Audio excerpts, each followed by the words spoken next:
to another episode of the Better Habit podcast. And today I have another very special guest, a coach who's been on the platform forever. So I'm super excited to welcome Gwen. Gwen, welcome to the Better Habit podcast. How are you today? Thank you, Lydia. I'm happy to be here, and I'm here with my coaching assistant Taj, the kitty cat, Oh, and so she'll be showing up, especially her tail, every once in a while. So, it's so cute. It's so good to have a coach and assistant. I wish I had. Well, I have mine. I have a dog, as you know, and but now he's locked out. But otherwise, he likes to join when I talk a lot. He likes to join oh, at the back, and he sleeps and he listens to me talking. Anyway, so it's good. Hey, so good to have her. All right. Well, let's start from the, introductions. Like if I ask you to tell us in like, elevator pitch, like 90 oh, wow. seconds, what kind of coaching do you do? Just introduce yourself to the guest. Okay. Let's see. Well, I have been an independent coach and consultant for about 10 years. I left the corporate world um, and the target audience or the people that I work with the most are technical professionals. So people who are engineers and scientists who typically have a PhD and are in their first or second role after they've completed their PhD. So in they're fairly they're early to mid career in their corporate role and learning that they need to have leadership skills in addition to the technical proficiency. So they're generally technical experts. They might be the world's foremost expert on, something, splitting atoms or whatever. But then they realize that, in addition to that, there's the corporate life that they need to navigate and the politics that go along with that and also making a decision between going up if their company has a dual career track, going up the technical ladder or the management ladder, which can be quite a big decision for somebody who has spent the last many years getting a PhD in something. Love it, love it. I love how specific it is because, I work with coaches at various stages in their career, and I mainly work with professionals who just either want to become coaches or just, starting out as coaches and getting very specific in terms of who they want to work with, the niche is the Mhm. hard one of the hardest things. So, I love that you have yours so figured out. So I want to start, after the introduction, I want to do the little time machine journey. Okay. How, how did it happen? So you said you left corporate world 10 years ago to become a coach. Well, tell us about that. Uh, how did it happen? Why did it happen? Um, and yeah, well, let's start with Okay.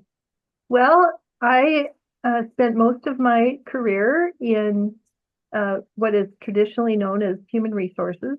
And I focused on leadership development. So I was on the organization development side, um, trying to think of alternative. There's so many terms for all these things, but I was not a human resources generalist, but rather worked with coaching leaders and individuals in their role, and then also doing a lot of team building kinds of things. So working with groups.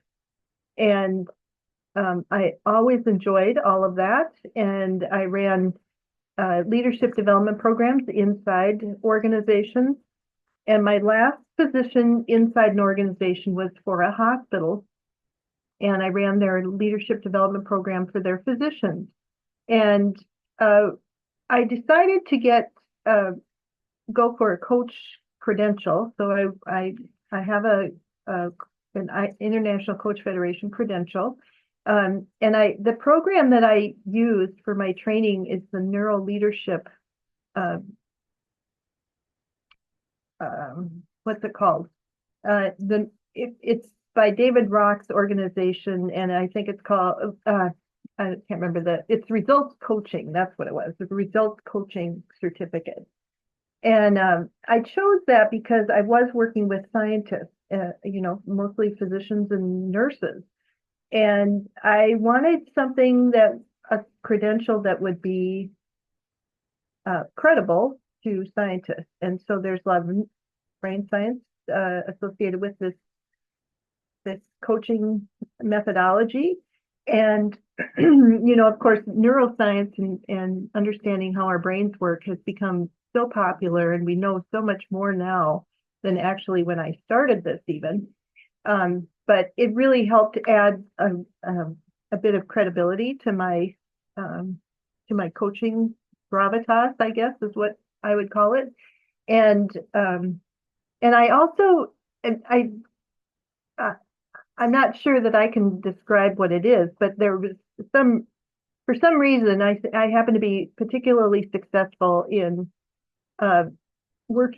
coaching with tech, medical professionals. So they're often very rational and are accustomed to looking at numbers, like you're either in,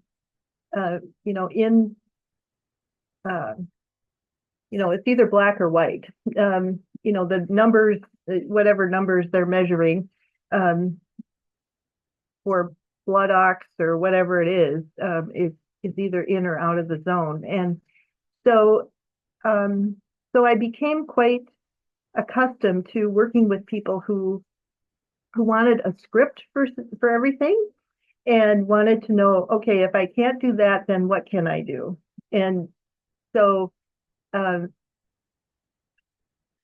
working with people who, not that I'm necessarily so rational, but people who are rational, I seem to have a way of communicating with them. So Cool. so I decided to focus on that. Right, right. Okay. So, you decided to make the move. You decided to do the career change, become the independent coach/consultant, right? You got the coaching credential that you thought would work well with your potential client. I think that's very, very wise, right? But I want to get like super specific again, because I think that's, that will give our listeners kind of an idea to what to expect. So you got the diploma, right? You graduated. Then what? How did you get your first client? First one, first two, first five. I guess, the first five, as they call it, like, how did you get your first clients?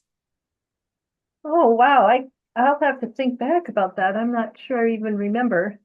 Um, my first, I guess, uh, really my first consulting client, um, and this really, people kept telling me um, that the way you get clients is through people you know, and I kept thinking, well, I don't know them. I don't know anybody. Well, I obviously I do know people, but I just thought that couldn't possibly be the case.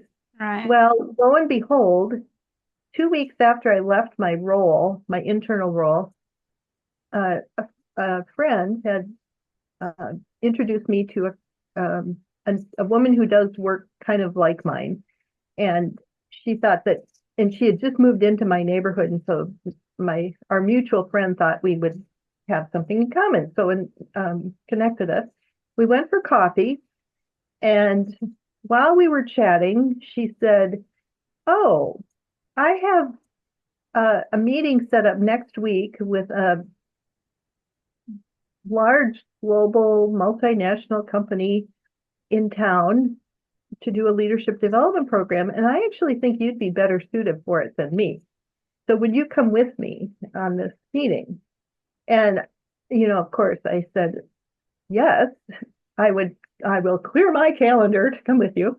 And we went to the meeting, and then we created a proposal together. and formed a partnership. And we were awarded the contract, and that is my main client today. So Wow. 10 years later, it has grown and grown and grown, and it only grew. Um, it actually, COVID actually expanded my business because I was doing in-person training on campus at this company. And when we went into lockdown, I offered to do global training virtually and Right. um, and coaching. Of course, coaching. I do coaching alongside the actual leadership class that I teach. Um, and so that just expanded the repertoire of what I've been doing. Wow. Wow. Amazing. Amazing. Yeah, I think, and that's what I keep telling coaches or people who want to become coaches. Clients come from different places. I think don't be shy to tell people, hey, this is the certification I'm getting, or this is certificate. We had the graduation ceremony this Saturday. Just share it with the world, social media, with your friends. Just tell as many people in your circle because you can get like Gwen, just a client that, for the next decade.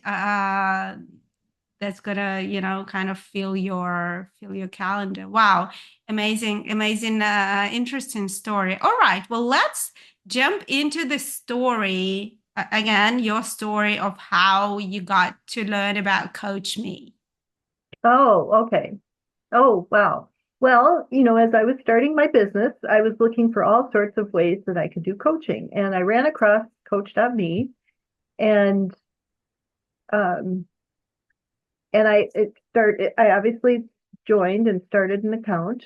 And I can't remember how I got my first few clients. I guess I was doing a lot of networking at the time, and so I actually was inviting people that I was networking with to be my client on Coach.me so I could learn how the platform worked. So I think I was doing my certification at that point, and we needed to have Right. 5 clients or something. And so everybody I was talking to, I would ask them to be my client. And after, I don't know, it was maybe a year into it, um, Tony, who was the owner then, put out a message that he was looking for a coach who would do some of the behind the scenes customer service kinds of things. And I thought, well, that'd be really interesting. I could learn kind of the back end of this business, and um, maybe I'll get some tricks about how to get clients. And so I interviewed for the position, and he didn't hire me. He hired somebody else. And then 2 weeks later, he called me and said, that person didn't work out. Would you still be interested? And so I started, and I actually was involved with Tony and helping behind the scenes at Coach.me for about 5 years. So, and even to this day, I'm still somewhat involved. And Yeah. so it was really um, interesting to see all the different approaches to coaching and um, the wide range of topics. And also, it was very interesting from my corporate background to see a different, Tony um, comes from Silicon Valley. And so his point of view is very different from mine. So it was quite an interesting adventure to to compare thoughts with him. Right, right. Yeah, it's a little secret. Gwen was and is part of Coach Me team, but I want to go back to your point. So I think coaches, one of the benefits of being a coach, and I'm a coach as well, is that we constantly learn, we constantly grow, we constantly looking for new ways how to be more effective and efficient for our clients, right?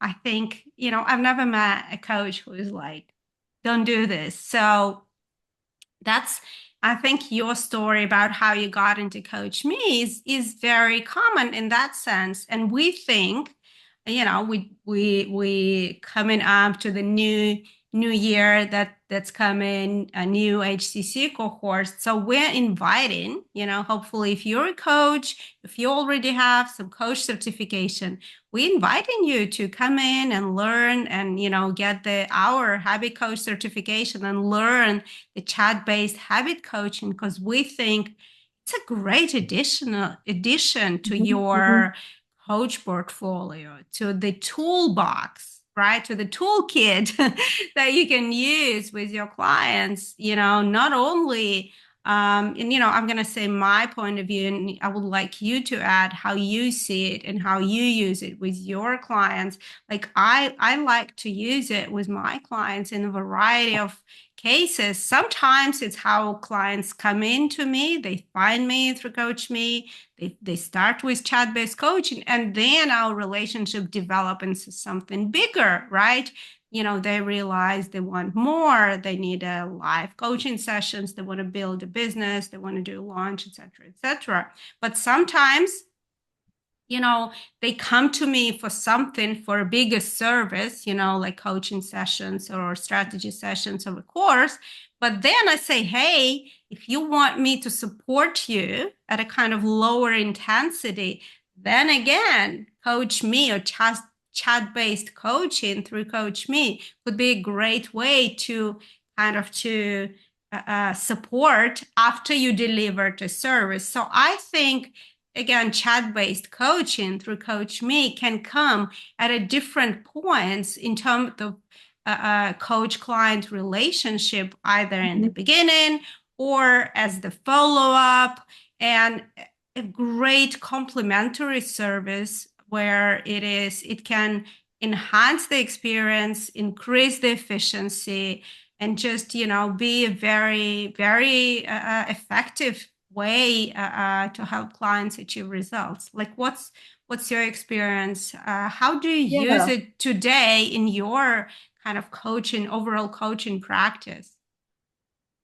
Well, I agree that it can be used, or it can play a role both ways, that it can be after you've done a bigger project and you want to offer your client a, a lower intensity daily support option for accountability. That can certainly be a way that it can be used.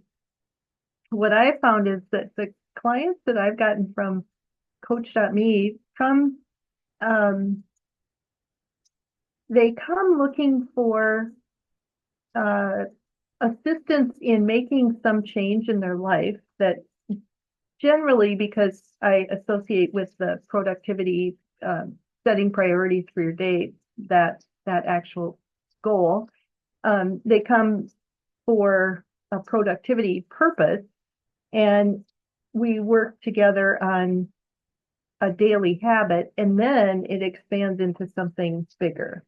So into a bigger kind of relationship. So I have found it as a good way to get to know clients and understand their needs, and then expand it into a larger kind of relationship. So I think it can be both. Um, yeah, I guess that's that's mainly how I've used it, that people come to me through the app for productivity kinds of help. Mhm. All right. No, got you. So,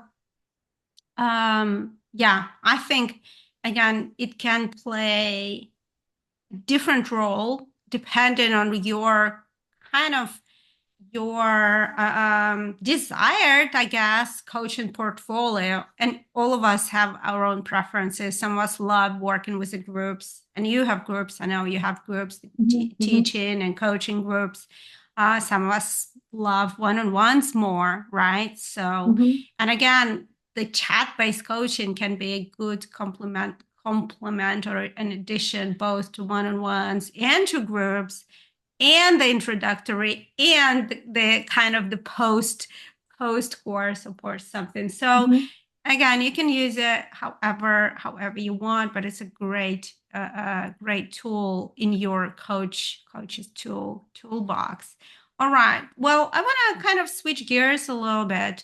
And, I know you work, like you said, you have this big corporate client, which is kind of, you know, is one of the, I guess, constitute a big part of your practice, right? Mhm, mhm, But you still get in other clients. You still have, mhm. private clients, new clients, right? And one another pain points. We discussed the first pain point for new coaches are often picking up the client, like who do I want to work with? And I love, how specific you are in that. Um, Now, the second biggest pain point or the challenge is how to get new clients, right? Marketing, promoting. Like, what are some of your, I don't know, experience now, 10 years in? What are some of the tools that you use? I don't know, anything you would like to share with new coaches that are kind of got their coaching diplomas, they super happy, they super excited to coach, but they don't have clients. What could some of the words of wisdom you can tell them? Oh, wow. I don't know if I have words of wisdom. I'm sure Um, you do. uh, I admit I have a bias, and I I haven't been very good at social media marketing. I have done the challenge many times, Right, and actually I have gotten like surprising relationships out of them. Not necessarily coaching clients, but in some of my social media campaigns, people have come out of the woodwork that to partner with me on something that I had completely no idea was laying laying out there waiting for me. So, okay. Can so you give some examples? That sounds super cool. Give us well, example. one is actually a partnership with Kendra. I posted something on LinkedIn, and I hadn't talked to Kendra for a while, because I knew her from my earlier Coach.me affiliation. And she said, "Oh, I'm really interested in leadership development too. Right. We should put our heads together." And so we did. And You did an ebook, right? You did a we did yeah, we wrote a series of books on leadership development for new leaders. cool. So that was really exciting. Uh, there are other things that have happened as well that people just it comes come out of the woodwork from the past that people I didn't even remember. Um, Right. of course, I'm a little older, so Come I've been around on. a while. So I do have people in the past, and but uh, the I guess my bias is that, and it's not just because I haven't developed a good routine around social media, but just what I have found is that people that I know have that my businesses come from my relationships with people, and it's been and I feel like I've been very fortunate that I haven't really had to be a big marketer because um, people know that I've been very passionate about leadership development and that I've been doing this work in this space for a very long time. And so uh, it it seems that I have some credibility, and if people are looking for assistance in that area, they it easily comes up in social conversations. So I don't even, it's I don't really I feel fortunate that I haven't had to put on a marketing hat and go Right. doing that. Right. No, I love it. And I think, um, often we overthink. Coaches to be, we overthink, you know, that. And as a minimum, like you said, you got a great conversations, you got great relationships.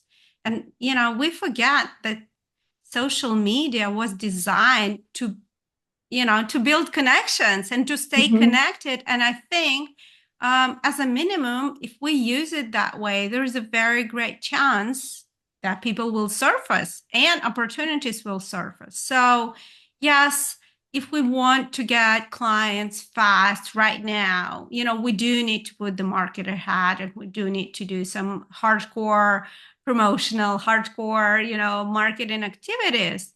But I think, um, at the same time, we should not forget that, at the core, social media was designed for the social connection.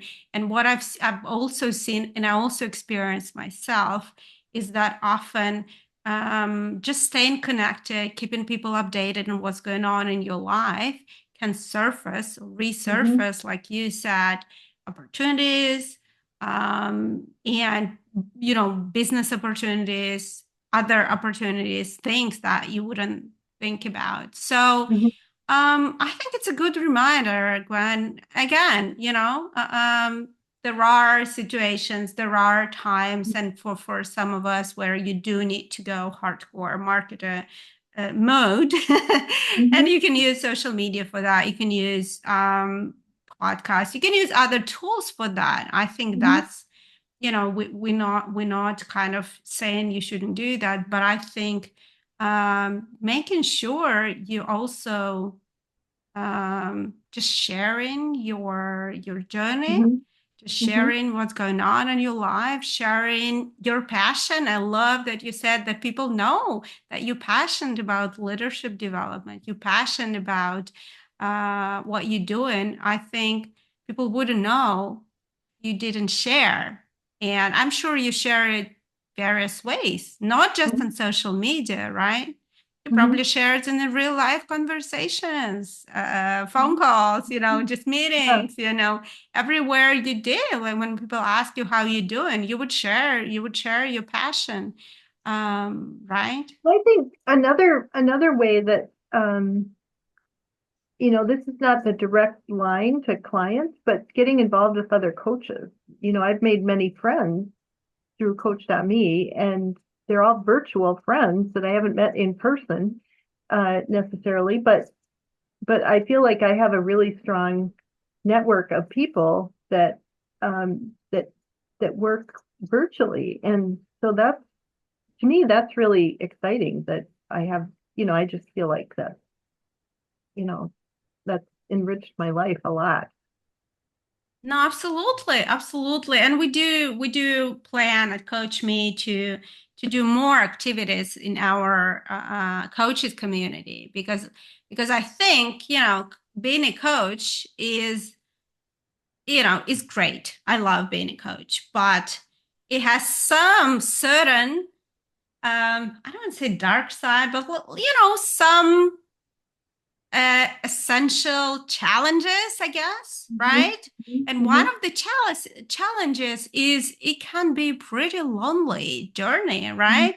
You're Mhm. there, through the day talking to a client on Zoom, talking to your even teaching groups on Zoom, and then you switch off and you by yourself. You don't have a water cooler conversations. You don't have a colleagues to share it to complain about the client who's always late. I mean, in a good way, okay? In a good Yeah. way, Mhm. right? Uh, um, so I think it can be a very lonely path, especially if you might be at the rough path, right? Like there are not enough clients, or clients are going through some difficult situations. So I think at these times, and especially in the beginning of the career of coaching, becoming a coach, it's so important to be part of some sort of the coach community group or something. So what you Mhm. mentioned, it's that's why, Coach Me, we have a group on LinkedIn, and we want to introduce a couple of kind of more casual networking events, and we do have monthly coach office hours where exactly you can come, you can chat, you can share, you can learn. So I think, it's very important to have a place just to deal with those challenges. But also there is a benefit, and I don't know if you experience that. We have a referral system where, Mhm. sometimes when you overbooked, or sometimes the client is not right for you, or you are not the right coach to that client, Mhm. you can easily refer this client to another coach in Coachdotme Mhm. community and actually benefit from it financially. I don't know. Have you experienced someone referring client to you? Have you referred clients to other coaches within the Coachdotme community? Yes, other coaches have referred to me, but you know, particularly I find it very helpful because I do a lot of global work and with people in other countries. And so I'm very happy that I have this global network of coaches at Coach.me that if I needed somebody who was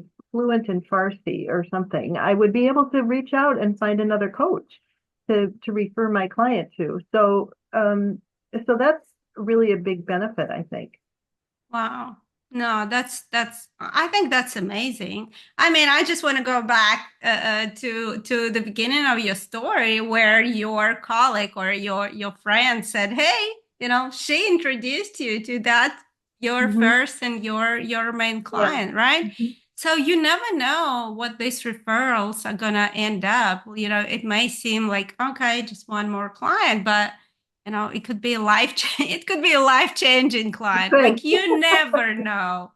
You Yeah. never know. So I think having that Coach Me community, thank you for mentioning that this relationship that we built within the Coach Me community, although we never seen each other, we still hope to have a live event one day, and Yeah. meet each So we can other. meet in person. Yeah. Absolutely, Well, I think, absolutely. the other thing I want to say is that, the clients that I've met through Coach.me and the coaches are all very inspiring.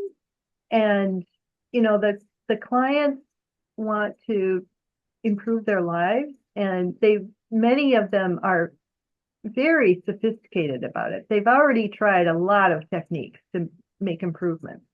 And so it's exciting to work with people who are so motivated. And the coaches also are just a really special bunch of people that I've really enjoyed getting to know. So I think, that's another thing is that it's a platform that attracts people that you want to be affiliated with. So that's really fun. Right. No, I love it. Yeah, you're right. And I think, yeah, what you say is right. People have tried things. And also, I think people who come to Coach Me understand the value of the science, the habit science, the neuroscience, like what you said, because there are other platforms and there are other kind of schools of thought that are more, I don't know, not, different approach, right? They take different approach to change, and we have a certain way how we approach things. Again, we heavily rely on habit science. We neuroscience, habit science. We love using things that are proven, and we've been working with some of our coaches actually doing studies to confirm that what we do works. The habit coaching, Dr. Donita Brown did some studies, just confirm that actually what we do work. So it's not some sort of a not known or method. It's actually very specific. So I think it attracts people, a certain type of people, like you said, people with the certain values, certain approaches. So we share common principles, common approaches, Mhm. common Mhm. values, and it's both the clients and the coaches. So it's a unique and very special community. Mhm. All Yeah. right. All right. Well, I think that's it. It's been a great conversation. Thank you so much. Maybe before we kind of wrap up, couple of words of inspiration for our next year coaches, next cohort, new Ah, coaches. hmm. um, I think, the best thing you can do is, well, two things: share your enthusiasms and um, and tell the people you know what you're up to. Let them know, and you may be surprised what what shows up. Cool, cool. I think it's been a theme for this episode. Definitely, don't be shy. Don't think you need to have a certain years of experience. You need to get certain, I don't know, number of clients or revenues, whatever. Just share. I love it. Share your enthusiasm, share your passion. Just tell people Yeah, how you yeah. Don't feel. worry about being perfect. Yeah. That's never gonna happen. So no, and I mean, yeah. You don't need to be perfect. Okay. Okay. No, absolutely. All right. So how finishing up, how our listeners can find you, obviously in Coach.me. There will be a link to Gwen's profile. Your key habit that you right now coach people on is set priorities for your day. Yes. Great start. If you want to be more productive, tell us more. Like who would want to get this habit under the belt? Well, set priorities for your day is it sounds specific, like setting priorities for your individual day, but many times it's people who want to um they want to improve, what's very classic is that people want to improve five different things all at once. And so we try to focus on one thing at a, at the beginning. Many times that ends up being getting it to sleep on time. What is interesting is, we kind of go around in this discussion and kind of wander around trying to figure out where's the best place to start.